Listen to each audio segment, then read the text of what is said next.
అందరికి women's day శుభాకాంక్షలు.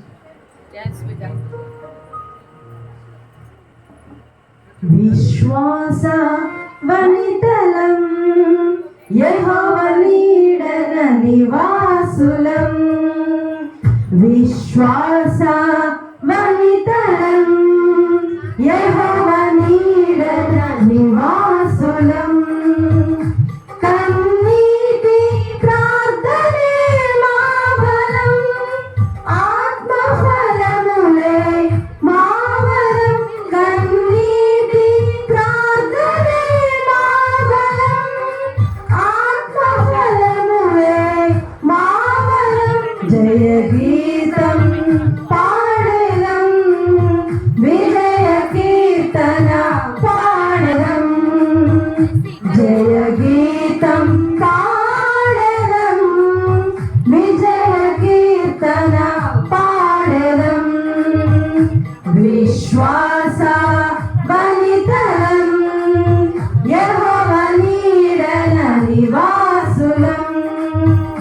విశ్వాస వనితలం యెహోవా నీడన నివాసులం.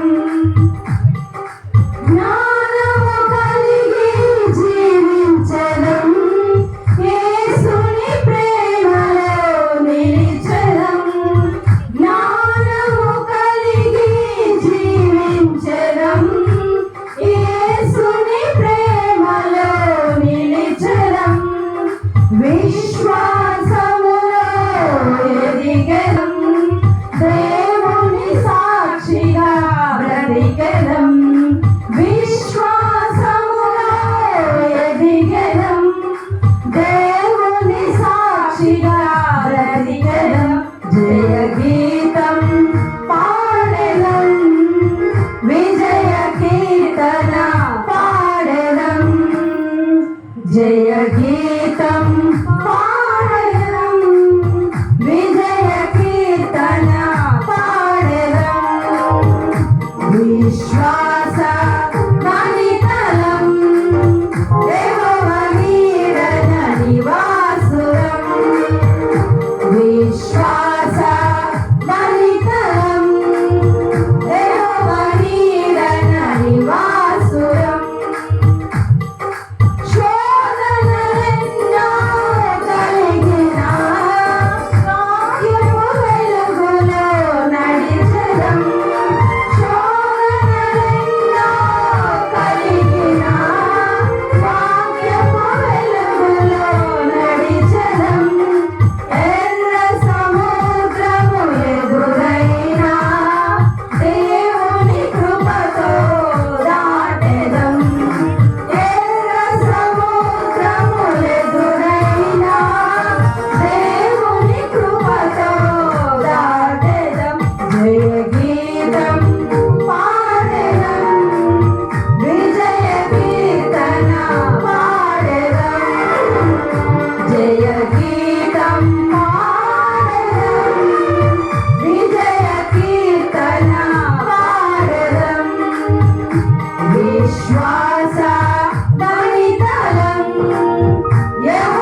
ప్రత్యేకమైన పాట పాడినటువంటి మంత్రి సంఘం వాళ్ళకి కూడా మా కృతజ్ఞతలు.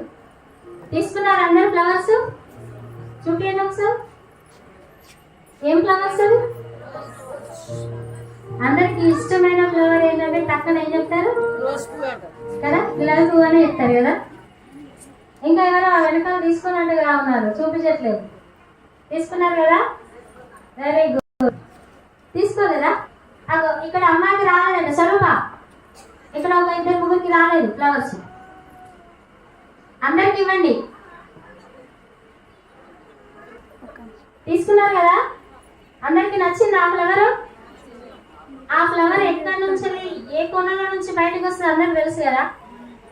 ముళ్ళు ఉంటాయి కదా, ఫస్ట్ ఆ ముళ్ళలో నుంచి ఇది మొగ్గ వచ్చి ఇది పువ్వుగా ఇంత అందంగా ఉంది కదా. మన జీవితం కూడా పాపం అనే ముళ్ళలో ఉండే యేసయ్య ఏం చేశాడు? ఆ ఊబిలో నుంచి బయటకు తీశాడు. ఇంత అందంగా మన జీవితాన్ని మలచినాడు. మలచాడా? ఒకసారి వాసన చూడండి. అది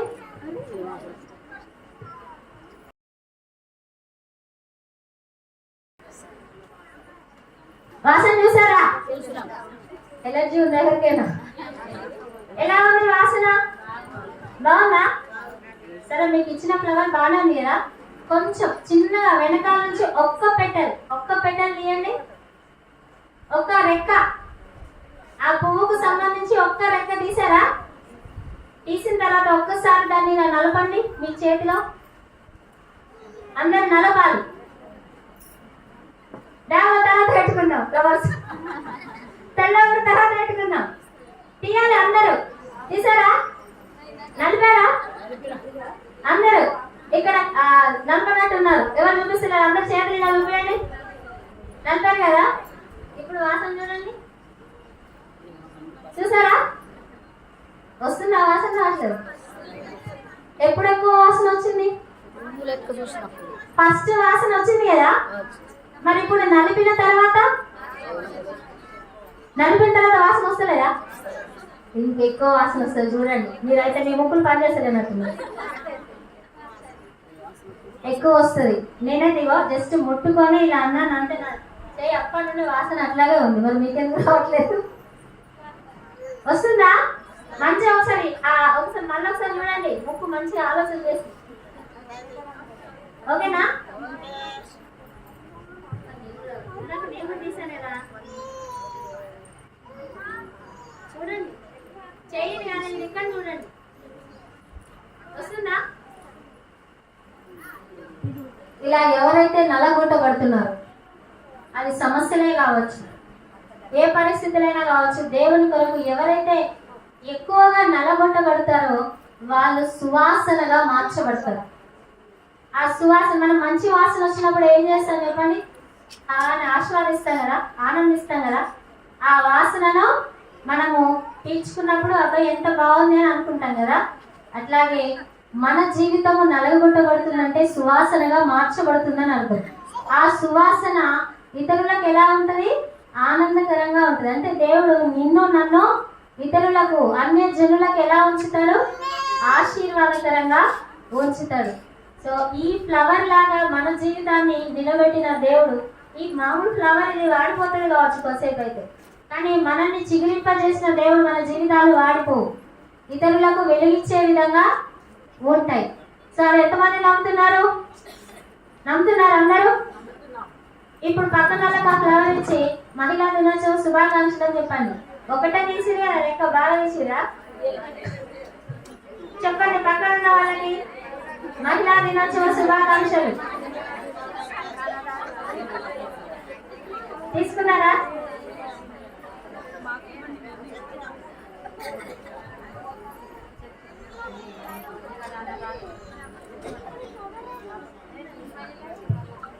ఇచ్చారా? ఏంటో మరి డల్గా ఒక రెక్క వీకిస్తాను అని అనుకున్నట్టు చేస్తున్నట్టు.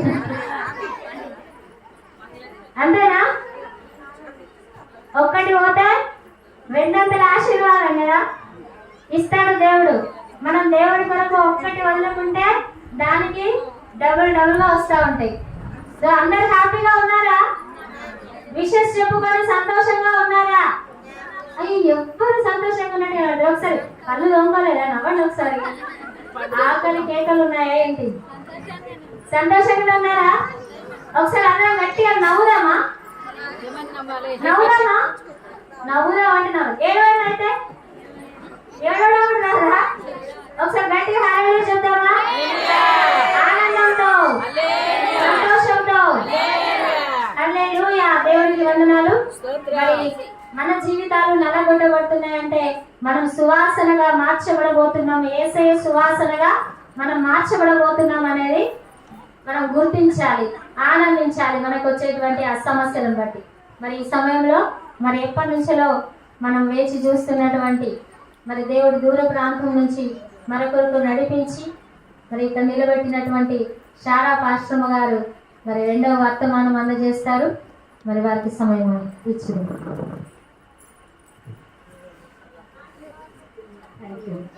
అందరికీ ప్రైజ్ లో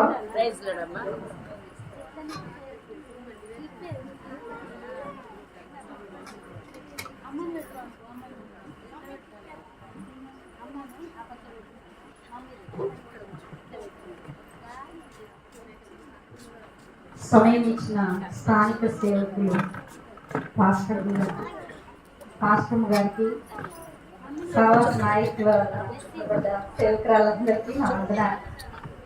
కూర్చున్న విశ్వాసులందరికీ ప్రత్యేకమైన నా వందనాలు. సమయం ఇచ్చిన ఆ దేవునికి నిండు మనసుతో కృతజ్ఞతాస్తుతులు చెల్లిస్తా ఉన్నాను. మీ అందరికీ మహిళా దినోత్సవ శుభాకాంక్షలు. Praise Lord. సమయం చాలా తక్కువగా ఉంది కాబట్టి మనం వాక్య ధ్యానంలోనికి వెళ్ళిపోదాం. సమయం ఇంకా వృధా చేసుకోదలుచుకోలేదు నేను, ఎందుకంటే అందరూ ఆకలితో చాలా మనం ఉపవాసం ఉంటాం, ఉపవాస ప్రార్థనలో గడుపుతాం కాబట్టి కాస్త ఈ సమయాన్ని మనకు ఎక్కువగా సన్నిధిలో ఉంటాం కాబట్టి మనకు అలవాటే.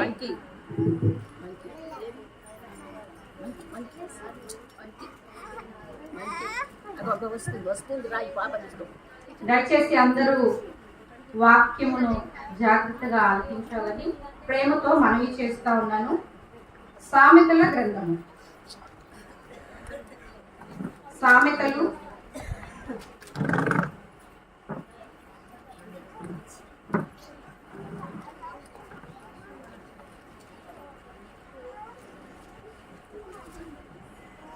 31వ అధ్యాయము 30వ వచనాన్ని అందరం కలిసి చదువుకుందాం.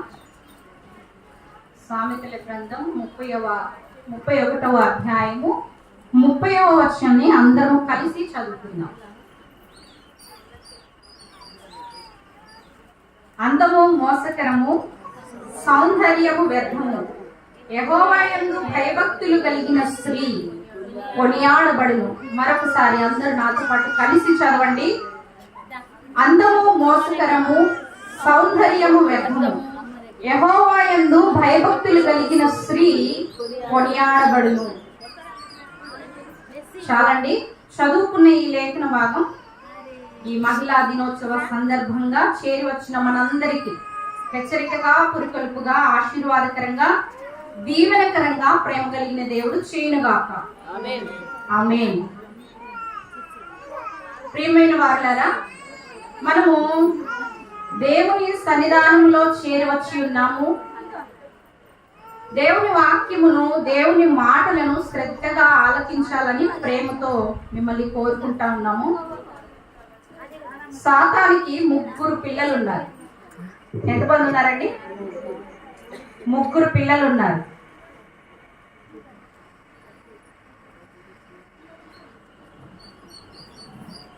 ఆ 3 పిల్లలు కూడా వారి పని వాళ్ళు చేసుకుంటూ పోతారు.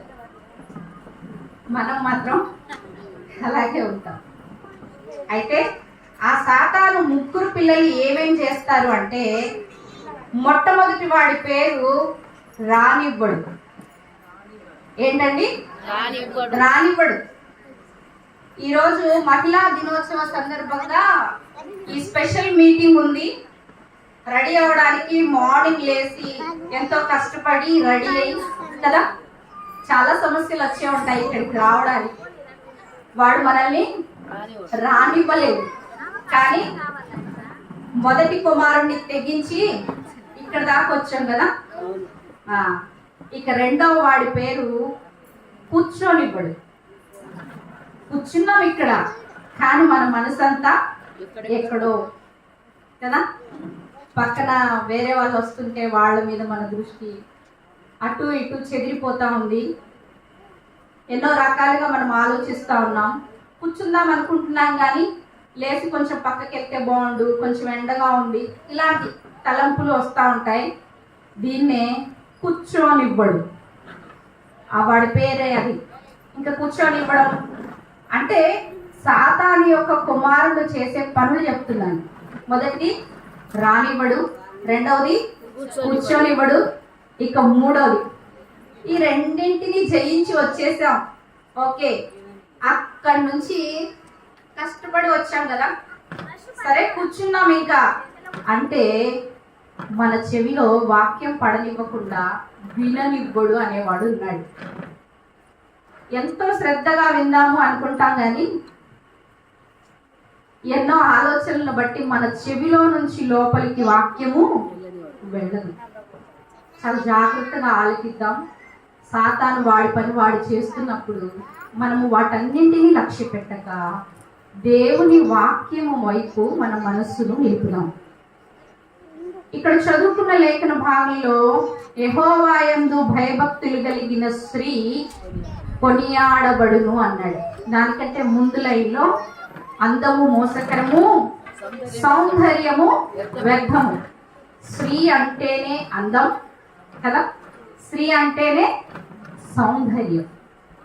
అందరూ కవులు చాలా మంది కవిత్వాలు కూడా రాస్తూ ఉంటారు స్త్రీల మీద. ఇలాంటి అందమైన కవిత్వాలు విని చాలా మంది కదా ఇన్స్పైర్ అయ్యి ఆనందంగా సంతోషంగా వారి వారి భావాలను వ్యక్తపరుస్తూ ఉంటారు. అయితే దేవుడు చెప్తున్న మాట ఏంటంటే అందము మోసకరమైనది, సౌందర్యము వ్యర్థమైనది అంటున్నాడు. మరి ఈ మోసకరమైన ఈ సౌందర్యమైనటువంటి ఈ అందమును మనము లక్ష్య పెడితే దేవుని యందు భయభక్తులు కలిగి ఉండుటను కోల్పోతాం. చాలా మందిని ఎన్నో రకాలుగా డబ్బులు వ్యయపరుస్తూ ఉంటాము. బ్యూటీ పార్లర్స్ అని నానా రకాలుగా డబ్బులు వ్యయం చేస్తూ ఉంటాం. ఎందుకు? అందరికంటే అందంగా కనిపించాలని కదా. అందరికంటే అందంగా కనిపించాలని ఎన్ని చేసినా చేయవచ్చు, కొంత డబ్బును వ్యయపరుస్తామేమో, కానీ దేవుని దృష్టిలో ఆయన యందు భయభక్తులు కలిగి ఉన్న వారే అందమైన వారు అని ఆయన చెప్తా ఉన్నాడు. చూడండి, యెహోవా యందు భయభక్తులు కలిగి ఉండుట జ్ఞానమునకు మూలం అన్నాడు. యెహోవా యందు భయభక్తులు కలిగి ఉండుటే దీర్ఘాయువును కలుగజేస్తుంది అంటున్నాడు. మరి యెహోవా యందు భయభక్తులు మనము కలిగి ఉన్నప్పుడు స్త్రీలముగా మనము పొందుకునేటువంటి లాభాలు ఏంటి? యెహోవా యందు భయభక్తులు కలిగి ఉండు, భయం కలిగి ఉండు, భక్తి కలిగి ఉండు అని అందరూ బోధిస్తారు కదా. సరే, భయం ఉంది, భక్తి కూడా చేస్తా ఉన్నాం. అయితే దీని ద్వారా పొందబోయేటువంటి లాభాలను మనం స్పష్టంగా పొందుతున్నామా లేదా? వీటన్నింటినీ మనము కొంత ధ్యానపూర్వకంగా ఆలోచన చేద్దాం. నాకు ఇచ్చిన కొంత సమయంలోనే మీతో నేను మాట్లాడతాను. యెహోవా యందు భయభక్తులు ఎవరెవరు కలిగి ఉండాలి? కీర్తన 115వ కీర్తన, 115వ కీర్తనలో 13వ వచనం. పిన్నలనేమి పెద్దలనేమి తన యందు భయభక్తులు గలవారిని యెహోవా ఆశీర్వదించును. ఇది యెహోవా యొక్క ఆశీర్వాదం. చిన్నపిల్లలైనా పెద్ద పిల్లలైనా దేవుని యందు భయభక్తులు కలిగి ఉన్నప్పుడు దేవుని వలన మనకు ఆశీర్వాదం కలుగుతుంది అని చెప్తా ఉన్నాడు. మరి మనం ఆశీర్వాదం పొందుకోవాలి అంటే దేవుని యందు భయభక్తులు కలిగి ఉండాలి. ఆశీర్వాదం ఎవరికైనా వద్దా అండి? అందరికీ కావాలని కోరుకుంటాం కదా. ఈ ఆశీర్వాదం పొందుకోవాలంటే ఆయన యందు భయభక్తులు మనకు అవసరం. సామెతలు 2వ అధ్యాయం 1వ వచనం నుండి 5 వచనాల వరకు కూడా భయభక్తులు మనం కలిగి ఉండుట ఎట్టిదో గ్రహించాలి అంటే 5వ వచనంలో అన్నాడు, యెహోవా యందు భయభక్తులు కలిగి ఉండుట ఎట్టిదో నీవు గ్రహించెదవు. ఎలా గ్రహిస్తావు? పైనున్న మాటలు ఏంటంటే, నా కుమారుడా నీవు నా మాటలను అంగీకరించి నా ఆజ్ఞలను నీ యొద్ద దాచుకొనిన ఎడల అన్నాడు. మరి దేవుని మాటలను అంగీకరిస్తున్నామా? దేవుని మాటలను అంగీకరిస్తే అప్పుడు మనము దేవుని యందు భయభక్తులు కలిగి ఉన్నామని గ్రహించగలము అన్నాడు. దేవుని మాటలను అంగీకరించకపోతే మనం భయభక్తుల్లో ఉన్నామని గ్రహించలేదు. అంటే మనకు తెలియదు. గ్రహింపు అంటే ఏంటి? తెలియదు. నేను దేవుని యందు భయభక్తులు కలిగి ఉన్నానా లేదా అని మనకే అర్థం కాని పరిస్థితి. అందుకే దేవుని యందు భయభక్తులు కలిగి ఉండుట ఎట్టిదో. భక్తి అంటే చూడండి, ఈ లోకపరమైనటువంటి భక్తి ఉంటుంది. ఉదయకాలమే లేచి స్త్రీలు వారి ఇంటిని శుభ్రం చేసుకొని, ఒంటిని శుభ్రం చేసుకొని భక్తిని చేయడానికి వారు చూపించే ప్రదర్శన ఎలాంటిది అంటే, వారు దేవుని అంటే వారు సేవించే ఆ దేవతల దగ్గరికి వెళ్తారు, పూజలు చేస్తారు కదండి, మనకందరికి తెలుసు కదా. అలాగే మనము కూడా మన హృదయాన్ని శుద్ధి చేసుకొని ఉదయం లేవగానే ఆయన ఎదుట మోకరించి ఆయన సన్నిధిలో మనము భక్తిని చూపిస్తున్నామా? యాకోబు పత్రికలో అన్నాడు, భక్తి అంటే ఏంటో చాలా స్పష్టంగా చెప్తా ఉన్నాడు. ఏంటది?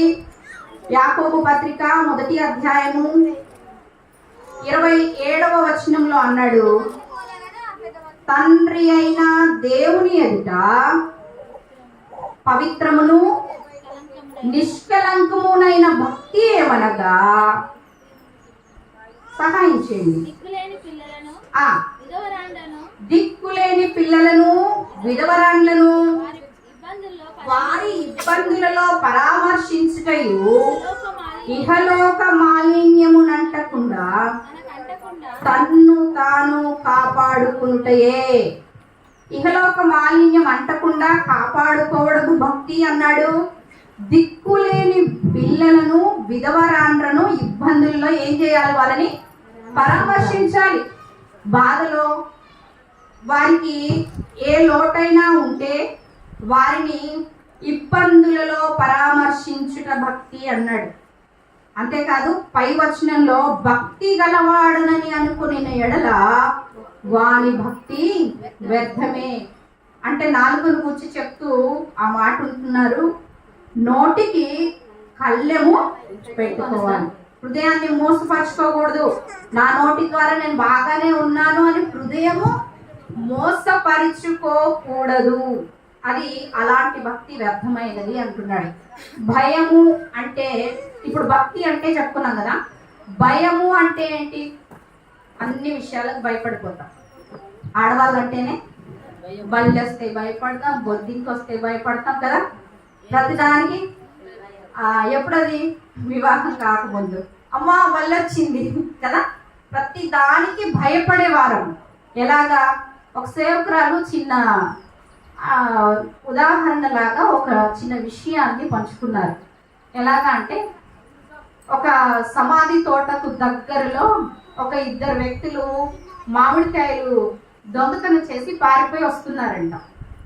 సడన్ గా ఆ మామిడికాయల యజమాని వారి వెనకాల వస్తున్నారని చూసి పరిగెడుతూ సమాధి తోట దగ్గరికి వచ్చారంట. ఎక్కడికి వచ్చారు? సమాధుల తోటకి వచ్చారు. సడన్ గా గేట్ ఎదురైంది. ఆ గేట్ లో నుంచి దూరి ఆ గేటుకి అవతలి వైపు ఆ ఇద్దరు వెళ్ళిపోయారు. సడన్ గా ఆ గేటు ఎక్కి కిందికి దూకేటప్పుడు బయట 2 మామిడికాయలు పడిపోయాయి. ఏమైపోయాయి? 2 మామిడికాయలు పడిపోయాయంట. ఇప్పుడు వీళ్ళు ఆ మామిడికాయలను లెక్క పెడతా ఉన్నారు. ఎలాగా అంటే, నీకొకటి నాకొకటి, నీకొకటి నాకొకటి అని వాళ్ళు ఇద్దరు ఒకరికొకరు లెక్కించుకుంటున్నారు.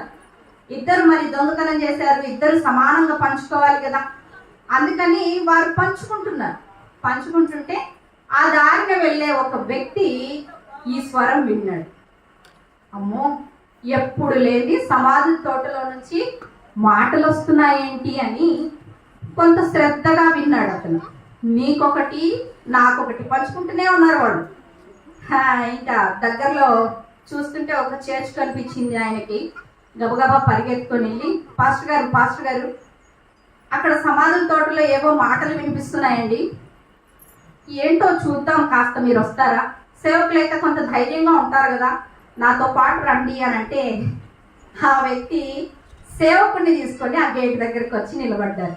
గేటుకి అవతల ఈ గేట్ ఉంటుంది కదా, ఇలాగా యువతల ఒకతను యువతల ఇంకొక అతను ఇట్లా నిలబడ్డారు. గేటు లోపలేమో వాళ్ళిద్దరూ లెక్కించుకుంటూనే ఉన్నారు. ఇంకా మామిడికాయల లెక్క అయిపోలా. చివరికి అయిపోయిన తర్వాత వాళ్ళిద్దరు ఏం మాట్లాడుకుంటున్నారంటే, ఒరే లెక్కించుకోవడం మొత్తం అయిపోయింది కదా, గేటు ఎక్కి మనం దూకేటప్పుడు కిందికి బయట 2 మామిడికాయలు పడిపోయినాయి, గుర్తున్నాయా? అందులోది కూడా నీకొకటి నాకొకటి అని లెక్కించారు అతను. ఆ మాట వినగానే గేట్ బయట అనే పదం విన్నారే, ఇంకా పాస్టర్ గారికి అక్కడున్న ఆ వ్యక్తికి ఎక్కడ లేని భయం పుట్టుకొచ్చింది. బాబోయ్, గేటు బయట ఉన్నది మేమిద్దరమే, లోపలున్న ఆత్మల్ని పంచుకోవడమే కాదు, బయటున్న మనుషులమైన మనల్ని కూడా వీళ్ళు పనిచేసుకుంటున్నారు అని చెప్పి అక్కడి నుంచి పాస్టర్ గారు అతను ఇద్దరు పారిపోయారు. భయం అంటే ఎలా ఉంటుంది మనకి చూడండి. ఆ చిన్న విషయం అక్కడ జరిగే సంగతి ఏంటో వాళ్ళకి తెలియదు. తెలియకపోయినా భయపెట్టే సంగతులు మనల్ని భయపెడుతూనే ఉంటాయి. కానీ మనము భయపడవలసిన వాటికి భయపడము. ఎందుకు? దేవాతి దేవునికి మనం భయపడాలి. ఆయనకి భయపడితే మన జీవితం ధన్యమైపోతుందన్న విషయం గ్రహించలేకపోతా ఉన్నారు. యెహోవా యందు భయభక్తులు ఎలాగున కలిగి ఉండాలో మనం తెలుసుకుంటే, గ్రహిస్తే ఆయనను సేవించడం చాలా ఈజీ అయిపోతుంది. ఆ భయభక్తులు కలిగి ఉన్న వారు పొందుకున్న ఫలితాలను మనం కూడా పొందుకుంటాం. మలాకీ గ్రంథంలో ఒక మాట ఉంది చూడండి. మలాకీ గ్రంథము 3వ అధ్యాయము 16వ వచనం. అప్పుడు యెహోవా యందు భయభక్తులు గలవారు ఒకరితో ఒకరు మాట్లాడుకొనుచుండగా యెహోవా చెవియొగ్గి ఆలకించెను. మరియు యెహోవా యందు భయభక్తులు కలిగి ఆయన నామమును స్మరించుచు ఉండు వారికి జ్ఞాపకార్థంగా ఒక గ్రంథము ఆయన సముఖమందు వ్రాయబడెను అన్నాడు. యెహోవా యందు భయభక్తులు కలిగి ఆయనను స్మరించే వారి పేర్లు జ్ఞాపకార్థ గ్రంథంలో రాయబడతా ఉన్నాయి. మరి యెహోవా యందు భయభక్తులు కలిగి ఉన్నా కూడా కొంతమంది స్మరణ చేయరు. దేవుణ్ణి పద్దాక స్మరిస్తారు కానీ కొంతమందికి భయభక్తులు ఉండవు. ఈ 2 కలిగి ఉన్న వారికే జీవగ్రంథమందు పేరు లిఖింపబడుతుందని ఇక్కడ చెప్పబడతా ఉంది. అది ఏ గ్రంథం పేరేంటి? గ్రంథం పేరేంటి? జ్ఞాపకార్థ గ్రంథం, గుర్తు చేసుకునే గ్రంథం. ఈ అంటే దేవుణ్ణి స్మరిస్తున్న వారి పేర్లు అక్కడ ఉంటాయి. దేవుణ్ణి గుర్తు చేసుకుంటూ భయం భక్తి కలిగి ఉన్న వారందరి పేర్లు అక్కడ ఉంటాయి అన్నాడు. సరే, ఈ భయభక్తులు కలిగి ఉన్న స్త్రీలు మన బైబిల్ గ్రంథంలో ఉన్నారు.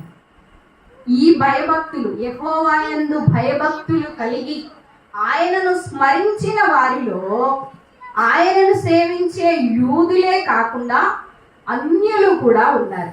మనమందరం ఎవరం? యెహోవాను సేవించే సహోదరులు కదా. మరి అన్యులంటే ఎవరు?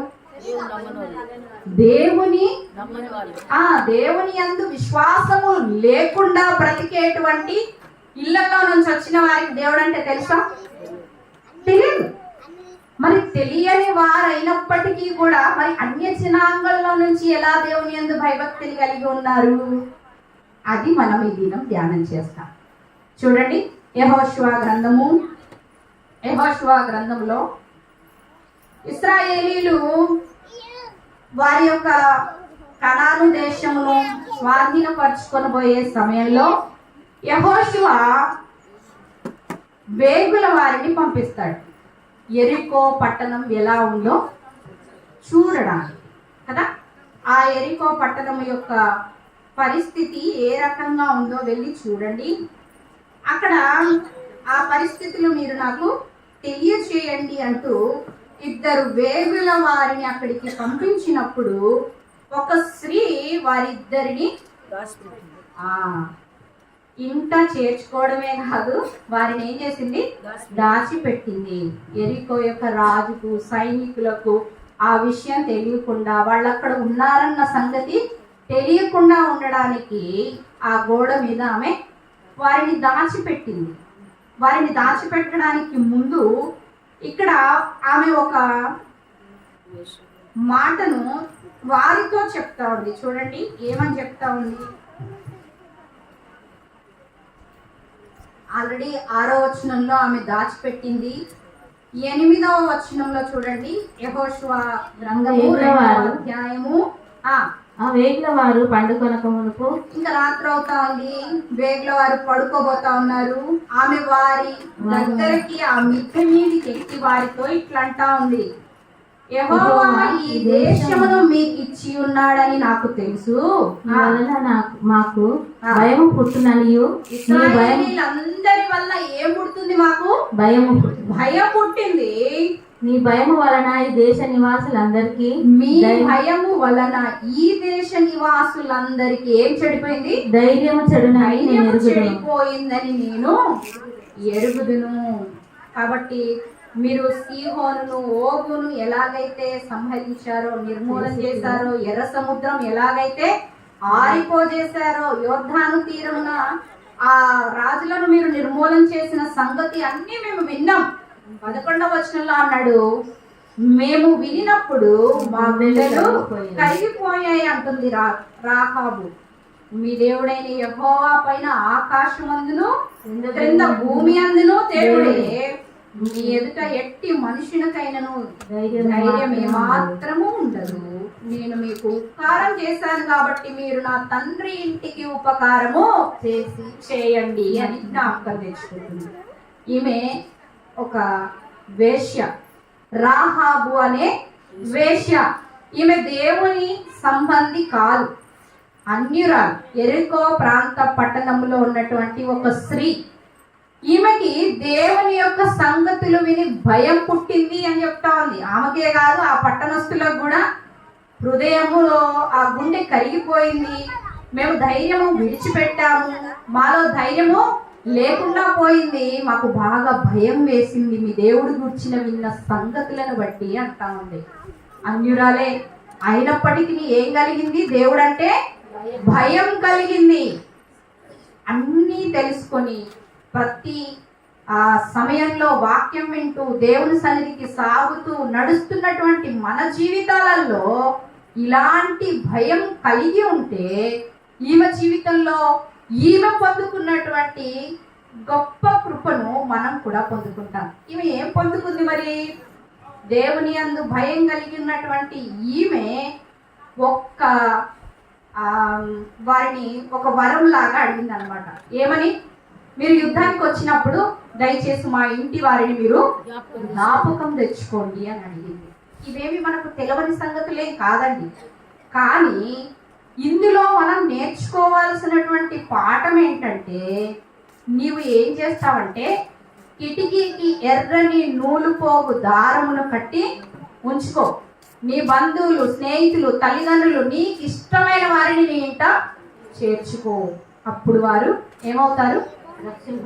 రక్షింపబడతారని ఆ వేగుల వారు చెప్పి వెళ్ళిన మాట తన జ్ఞాపకం పెట్టుకొని యుద్ధమునకు వచ్చినప్పుడు యెహోషువకు ఆ వేగుల వారు చెప్పారు, మీరు దయచేసి ఆ వేగుల వారైన ఆ మనుష్యులకు యెహోషువ ఏం చెప్తున్నాడంటే, యుద్ధం జరుగుతున్నప్పుడు 6వ అధ్యాయము 23వ వచనంలో అన్నాడు, వేగుల వారైన ఆ మనుష్యులు పోయి రాహాబును ఆమె ఆమె తండ్రిని, ఉమ్, ఆమె తల్లిని, ఉమ్, ఆమె సహోదరులను, ఉమ్. ఆమెకు కలిగిన వారిని అందరినీ అవును. వెలుపలికి తోడుకొని వచ్చిరి. యెహోషువ 22లో ఆయన వేగుల వారితో చెప్తున్నాడు, ఆ వేశ్య ఇంటికి వెళ్ళి మీరు ఆమెతో ప్రమాణము చేసినట్లు ఆమెకు కలిగిన వారందరినీ అక్కడి నుండి తోడుకొని రండని దేశమును వేగు చూచిన 2 మనుషులతో చెప్పగా అన్నాడు. వారి కిటికీకి ఎర్రని నూలు పోగు దారమును కట్టుకోమన్నాడు. అందరు శ్రద్ధగా వినండి. ఏం కట్టారట వాళ్ళు? ఎర్రని నూలు పోగు దారమును కట్టారు. ఆ ఇంటి లోపలికి అందరూ వచ్చారు. ఇంతవరకు చెప్పారు కదా, ఇంటిలో యేసయ్యను చేర్చుకోవాలి. సేవకురాలు ఏం చెప్పారు ఇందాక? ఇంటిలో యేసయ్యను చేర్చుకోవాలి. వీరు ఆ ఇంటిలో చేర్చబడి వారి హృదయంలోనికి యేసయ్యను స్వీకరించారు. ఇక్కడ ఎలాగా? ఆ నూలిపోగు దారం దేనికి సూచన? ప్రభు అయిన యేసుక్రీస్తు వారి రక్తానికి సూచన. రక్షణ లేని వారందరికీ ఆయన యొక్క రక్తం మన పాపముల నుంచి విడుదల చేసేటువంటి గొప్ప ఒక ఆయుధము లాంటిది కదా. ప్రభు అయిన యేసుక్రీస్తు రక్తాన్ని వారు స్వీకరించారు. ఆ ఎర్రని నూలు పోగు దారం, ప్రభు అయిన యేసుక్రీస్తు యొక్క రక్తం మనలో ప్రోక్షింపబడినప్పుడు ఆ రక్తాన్ని చూసి ఈ సంహారం చేస్తున్నటువంటి ఈ యొక్క ప్రాంతపు ఆ ఎరికో ప్రాంతాన్ని నశింపజేస్తున్నప్పుడు యెహోషువకి సైనికులకు అందరికీ ఏం కనపడింది? వీళ్ళు మనవాళ్లే అని చేర్చుకున్నారు. మరి ఇక్కడ కూర్చున్న వాళ్ళందరిలో ఇంకా ఎవరైనా యేసయ్యను రక్షకుడిగా స్వీకరించకపోతే ఆయన యొక్క రక్తాన్ని ఆశ్రయించి, ప్రభువా నేను పాపిని, నీ రక్తంతో నన్ను కడుగు, నీ బిడ్డగా నన్ను చేసుకుని దేవుని సన్నిధిలో మనము ఆయనకు మనల్ని మనం సమర్పించుకోవాలి. రాహాబు తను కాపాడుకోవడమే కాదు, తన ఇంటి వారందరినీ కాపాడుకుంది. ఎలాగా? యెహోవా యందు భయభక్తులు కలిగి తన్ను తాను కాపాడుకోవడమే కాకుండా తన కుటుంబీకులందరినీ కాపాడుకుంది. అంటే దీని ద్వారా రక్షణను పొందుకుంది. అక్కడే చూడండి 25వ వచనంలో అన్నాడు, ఆమె నేటి వరకు ఇశ్రాయేలీల మధ్య నివసించుచున్నది అన్నాడు. ఆమె ఎలాంటిది? ఒక వేశ్య కదా. ఎవరునూ ఆమెను క్షమించరాదు. కాకపోతే తనకున్నటువంటి దేవుని యందు భయభక్తులు కలిగి ఉన్న కారణాన్ని బట్టి ఆమె ఇశ్రాయేలీలలో కొంత స్థానాన్ని సంపాదించుకుంది. మరి మనము దేవుని సన్నిధిలో మనం స్థానాన్ని సంపాదించుకుంటున్నామా? మనమే కాదు, మన ఇంటి వారు కూడా రక్షణ పొందాలి అంటే యెహోవా యందు భయభక్తులు కలిగి మనము దేవుణ్ణి సేవించాలి. ఇది మొట్టమొదటి విషయం. రాహాబు యెహోవా యందు భయభక్తులు కలిగి ఉండి రక్షణను సంపాదించుకుంది, తన ఇంటి వారిని కాపాడుకుంది. ఇక రెండవదిగా రూతు గ్రంథము. ఈమె కూడా ఒక అన్యురాలే, మోయాబు దేశస్థురాలు. బెత్లెహేం అంటే ఏంటో తెలియదు, యెహోవా దేవుని గూర్చినటువంటి వివరణ తెలియదు.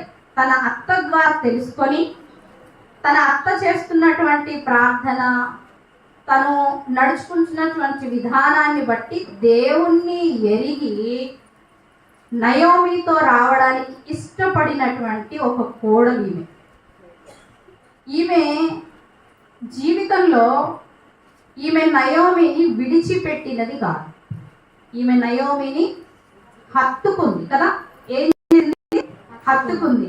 ఈమె బేత్లెహేములో సమృద్ధి ఉన్నదని తెలిసి వారు ప్రయాణం అవుతున్నప్పుడు నయోమి అంటుంది, నా కుమార్తెలారా మీరు మరలండి, నాతో కూడా మీరు రానేలా, మీరు మిమ్మల్ని పెళ్లి చేసుకున్నటకై ఇక నాకు కుమారులు గర్భమున నుండురా, నా కుమార్తెలారా మీరు తిరిగి వెళ్ళండి అని చెప్పింది. కానీ వీళ్ళు మాత్రం ఆమెతో కొంత దూరం సాగిన తర్వాత ఈమె చెప్తున్న మాటలకు ఓర్పా మాత్రం ఎలుగెత్తి ఏడ్చి ముద్దు పెట్టుకొని వెనక్కి తిరిగింది, కానీ రూతు మాత్రం ఆమెను హత్తుకొనెను అని 14వ వచనంలో ఉంది. ఇదిగో నేను నీ తోటి కోడలు, ఆమె వెళ్ళిపోయింది కదా తన స్వజనాంగం దగ్గరికి, నువ్వు కూడా నీ తోటి కోడలు వెంబడి వెళ్ళిపో అని చెప్తే ఆమె అంటుంది 16వ వచనంలో, అందుకు రూతు వెంబడి రావద్దు, ఆ నా వెంబడి నా రావద్దు, వెంబడి రావద్దనియు నన్ను విడిచిపెట్టవద్దు, విడిచిపెట్టమనియు నన్ను బతిమాలు కొనవద్దు, నన్ను బతిమాలుకోవద్దు, నీవు వెళ్ళి చోటికే నేను వచ్చేదను, నువ్వు ఎక్కడికైతే వెళ్తావో అక్కడికే నేను వస్తాను, నీవు నివసించు చోటనే నేను నివసించేదను, నీవు నివసించు చోటనే నేను నివసించేదను, నీ జనమే నా జనము, నీ దేవుడే నా దేవుడు, నా దేవుడు. నువ్వు ఎక్కడ వృత్తి పొందుతావో నేను అక్కడే వృత్తి పొందుతా, నువ్వెక్కడ పాతి పెట్టబడదువో నేను కూడా అక్కడే పాతి పెట్టబడతాను, మరణము తప్ప నిన్ను నన్ను ఏది ఎడబాపదు అన్నాడు. ఈ రూతు ఇలా చెప్పినటువంటి ఈ మాటలను బట్టి నయోమికి మనస్సు కలిగి రూతును వెంబడి పెట్టుకొని బేత్లెహేమునకు వచ్చింది. వచ్చిన తర్వాత తన వైఖరిలో ఏ మార్పు రాలేదు. నయోమితో ఇంతకు ముందు ఎలా ఉందో ఇప్పుడు కూడా అలాగే ఉండడానికి తను ఎంతగానో ఆ జీవనాన్ని కొనసాగిస్తూ ఎంత మంచి జీవితాన్ని కొనసాగించింది. అసలు అత్తతో కోడలు ఉండడం అంటే ఎంత కష్టం ఈ కాలంలో కదా. పక్కన అత్తుంది అనుకోండి, చిన్న పని చేయడానికి కోడలకు చాలా బెరుకు, అమ్మో ఏమంటుందో ఏంటో కదా. అంతేకాదు నయోమి కూడా రూతును అలాగే చూసింది, అందువల్లే ఆ రూతు అక్కడ ఉండగలిగింది కదా.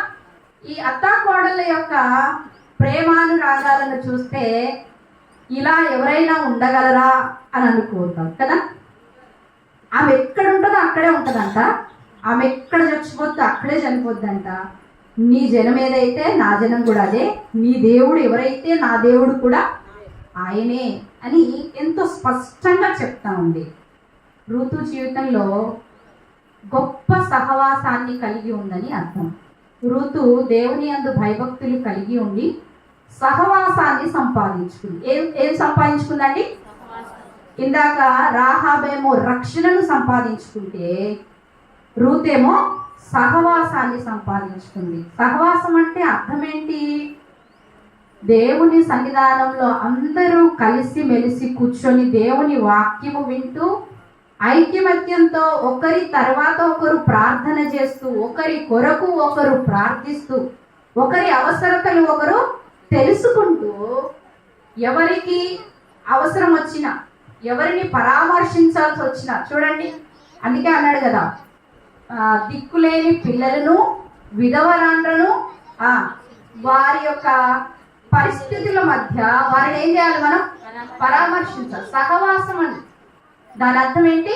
సహవాసం కలిగి ఉండడం. సంఘంలో అందరూ సహవాసము కలిగి ఉండాలని ఆయన ఉద్దేశం.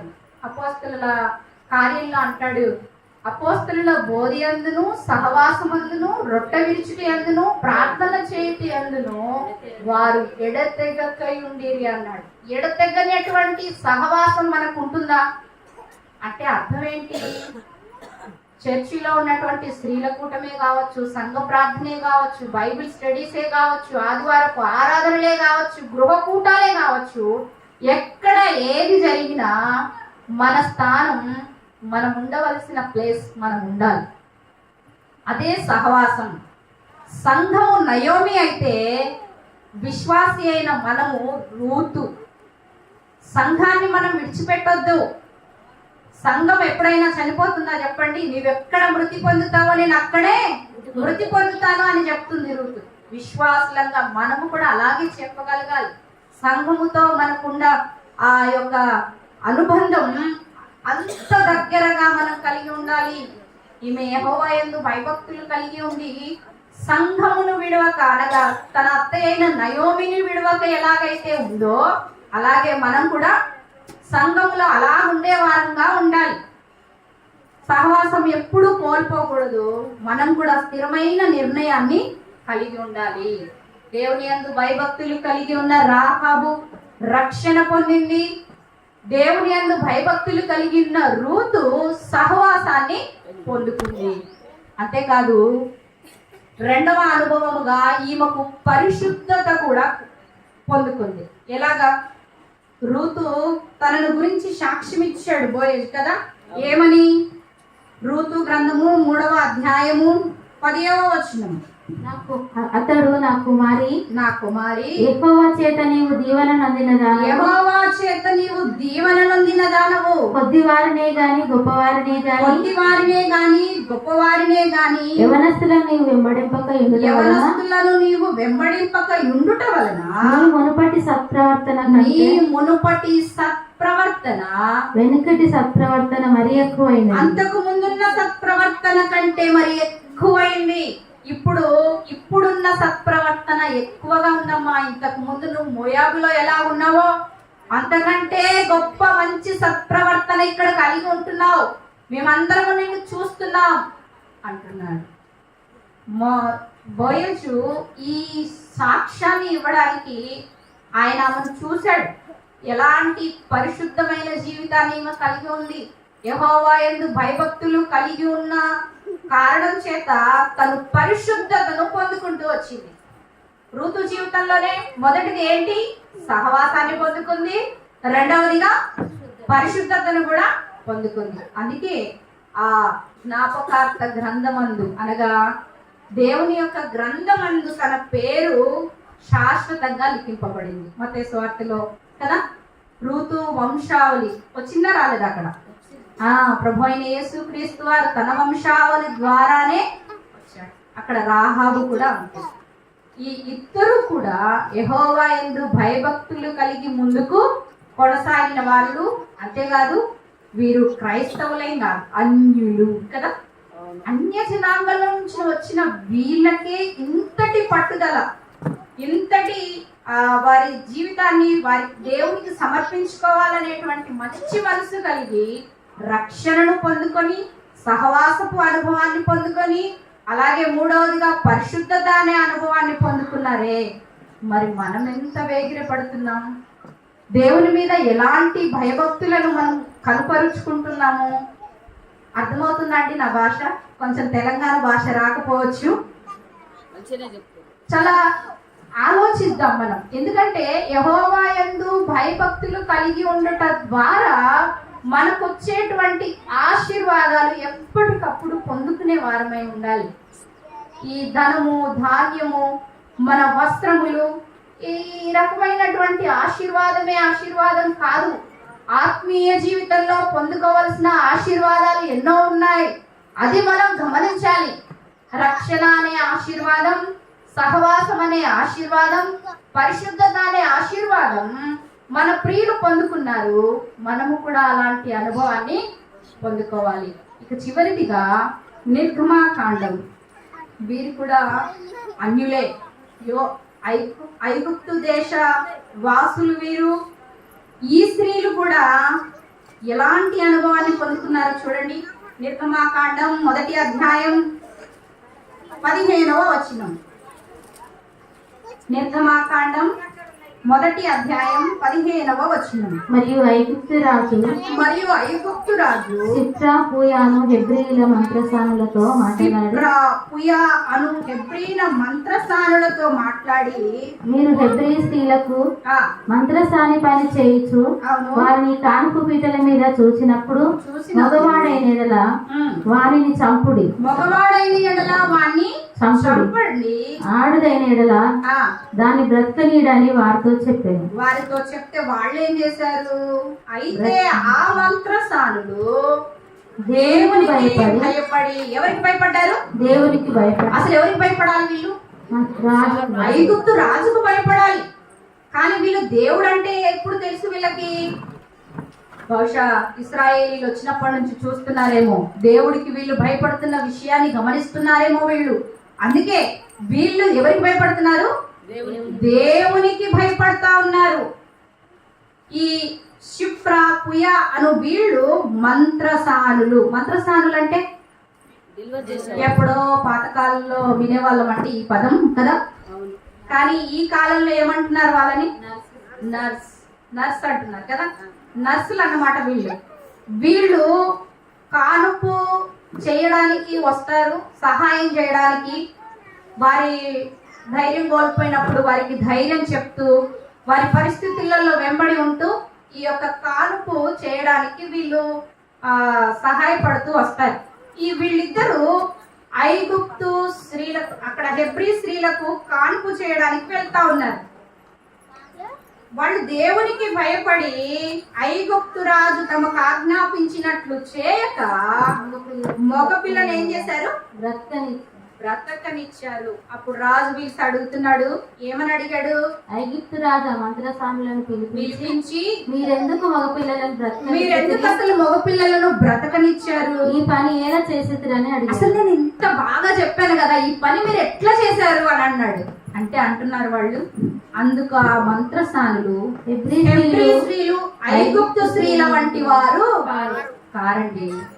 ఐగుప్తు స్త్రీలు మేము వచ్చేదాకా వాళ్ళు కాన్పు పీటల మీద కాన్పు చేసేవాళ్ళు కాదు.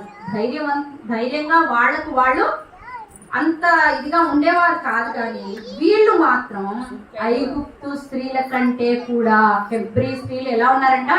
చురుకైన వారు. ఎందుకంటే వారు దేవుని మీద ఆధారపడతారు కాబట్టి చురుకుగా ఉన్నారు. మంత్రసాని వారి యొద్దకు వెళ్ళక మునిపే వారు ప్రసవించి ఉందురు, మగబిడ్డ ఆడబిడ్డ వాళ్ళకు తెలిసిపోతుందండి. అందుకే నేను వాళ్ళని ముట్టుకోలేకపోయాం, చంపలేకపోయామని చెప్పారు. అసలు విషయం ఏంటి? దేవునికి భయపడి మగపిల్ల వాళ్ళని చంపలేదు. వాళ్ళు దేవునికి భయపడడం వల్ల మగబిడ్డను వారు చంపడానికి ఇష్టపడక ఏం చెప్పారు? ఐగుప్తు స్త్రీలు వాళ్ళలాగా హెబ్రీ స్త్రీలు లేరు. నిజంగానే అది అబద్ధమేమి చెప్పలేదు, వాళ్ళు నిజమే చెప్పారు. కానీ ఇది ఒక కారణంగా రాజులకు వివరించడానికి చాలా బాగుందని వివరించారు, తప్పించుకున్నారు అనమాట. వాస్తవానికి రాజుకు నిజం తెలిస్తే ఏమవుతుందండి? ఈ నర్సులను ఏం చేస్తారు? తప్పకుండా చంపేస్తారు. ఆ మొగోళ్ళని చంపడో తెలియదు, కానీ వీళ్ళిద్దరిని మాత్రం ఖచ్చితంగా హతమారుస్తాడు. మరి రాజు చంపుతాడని తెలిసి, అన్నీ తెలిసి కూడా వీళ్ళు ఎలాంటి ధైర్యం చేశారో చూడండి. ఆ మగపిల్లలను చంపక వారిని బ్రతకనిచ్చారు. సరే, బ్రతకనిచ్చారు కానీ మళ్ళీ ఇంకో ఆజ్ఞ చెప్తున్నాడు. ఒకవేళ అది పుట్టారులే అమ్మా, ఇకనైనా తీసుకొని వెళ్ళి మీరు ఎక్కడ పడేయండి వాళ్ళని? నదిలో పడేశారండి అని చెప్తాడు. అది కూడా వాళ్ళు చేయలేకపోయారు. కానీ దేవునికి భయపడ్డ వీళ్ళు ఎలాంటి అనుభవాన్ని పొందారు? 20వ వచనంలో దేవుడు మంత్రసానులకు మేలు చేశాను. ఏం చేశాడు?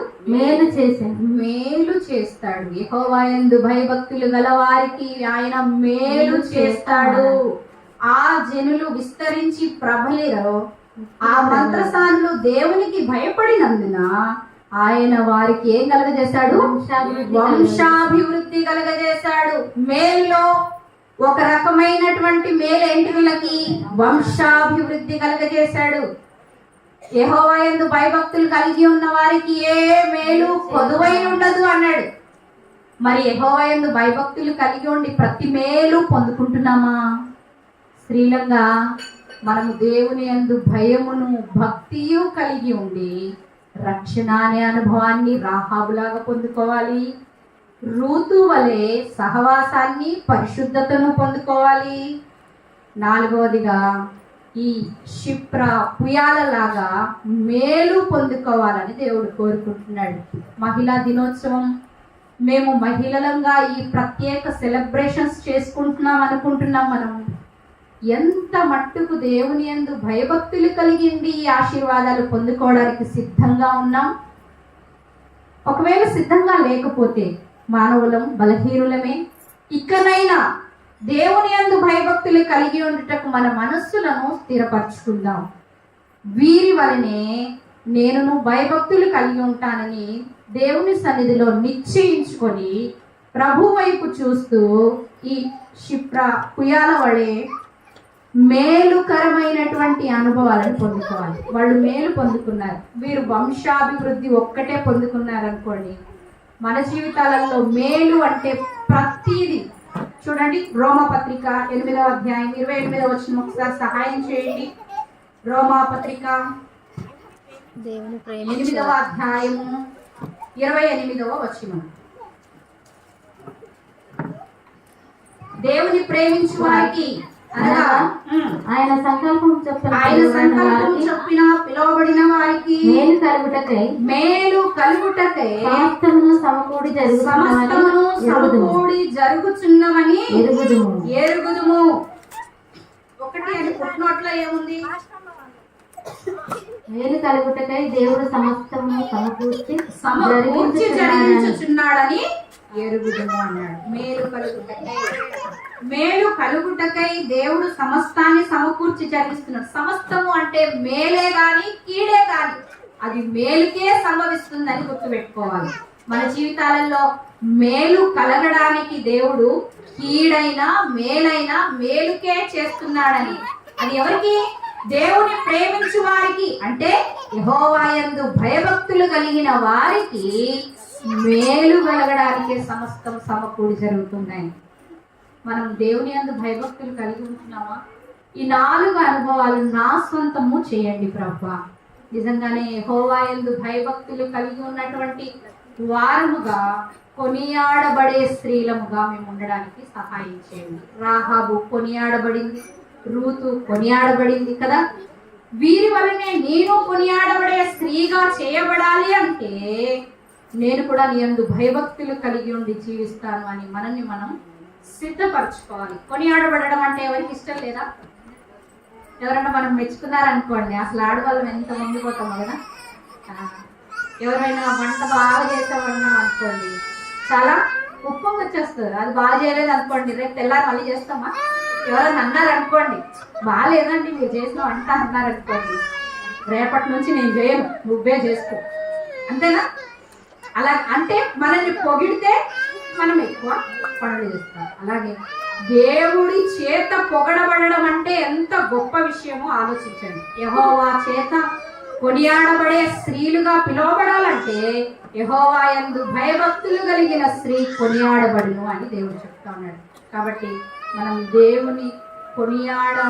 దేవుని చేత కొనియాడబడే స్త్రీలుగా చేయబడడానికి దేవుని యందు భయభక్తులు కలిగి ఆయనను సేవిస్తూ ఆయన యందు మనము నమ్మిక కలిగి మరి అచ్చుగా జీవించినట్లుగా మహిళలుగా మన జీవితాలలో దేవునికి ప్రాధాన్యత ఇచ్చి నడుచుకునేటువంటి వారిగా దేవుడు మనల్ని సిద్ధపరిచి నడిపించును గాక. ఆమేన్. ప్రార్థన చేసుకుందాం.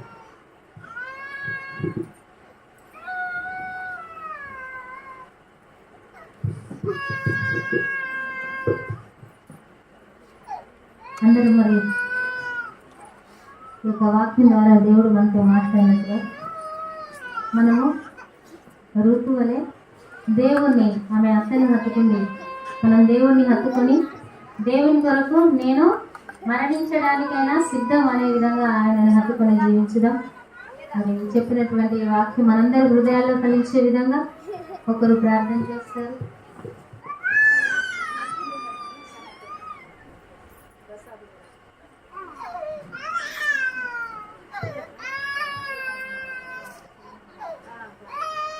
ఎస్టర్ అమ్మ గారు వచ్చి ఈ యొక్క వాక్య ఫలింపు కొరకు ప్రార్థన చేయవలసిందిగా మనం చేస్తున్నాం. వాక్యాన్ని బట్టి మన మనసులో కళ్ళు మూసుకొని ప్రభా నన్ను అట్లా నిలబెట్టండి అని మనము ప్రార్థన చేసుకుందాం.